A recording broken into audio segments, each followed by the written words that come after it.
Welcome to IQ channel. Hi అండి. AP ప్రభుత్వం చెప్పిన పథకాల దిశగా ముందుకు సాగుతుంది. సూపర్ 6లో మహిళలకు బంపర్ ఆఫర్ ఇచ్చింది. అందులో మహిళలకు ఫ్రీ బస్ ప్రయాణం ఒకటి.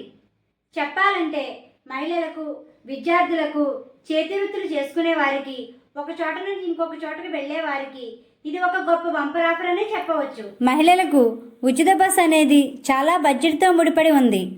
ఉచిత బస్ పథకం ఆగస్టు 15వ తేదీ నుండి అమల్లోకి వస్తుందని అఫీషియల్గా వచ్చిన సమాచారం. ఈ విషయాన్ని మంత్రి అనగాని సత్యప్రసాద్ స్వయంగా తెలిపారు. ఈ పథకం ఆగస్టు 15 నుండి రావడంతో ఎంతోమంది మహిళలు సంతోషం వ్యక్తం చేస్తున్నారు.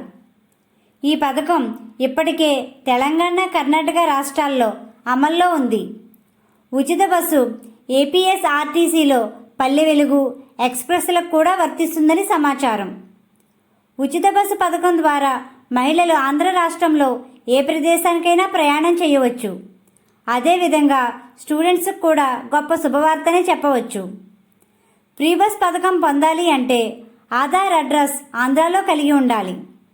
ప్రయాణం చేసేవారు తమ వెంట ఒరిజినల్ ఆధార్ కార్డు తీసుకుని వెళ్ళాలి. ఆధార్ తీసుకుని వెళ్లకుండా మొబైల్లో చూపిస్తే చెల్లుబాటు కాదు. ఓటర్ ఐడి పరిగణనలోకి తీసుకుంటారో లేదో ఇంకా సమాచారం తెలియదు. ఆధార్ పీవీసీ కార్డు లేనివారు దగ్గరలో ఉన్న మీ సేవా కేంద్రానికి కానీ, సచివాలయానికి కానీ మీ మొబైల్లో ఆధార్ వెబ్సైట్ ఓపెన్ చేసుకుని అప్లై చేసుకోవచ్చు. ఆధార్ పీవీసీ కార్డ్ పోస్ట్లో వస్తుంది. మరికొన్ని అప్డేట్స్తో మళ్ళీ కలుసుకుందాం. మా ఛానల్ మొదటిసారి చూసినట్లయితే సబ్స్క్రైబ్ చేయండి. మా వీడియో కానీ మీకు నచ్చినట్లయితే లైక్ చేయండి, షేర్ చేయండి, కామెంట్ చేయండి.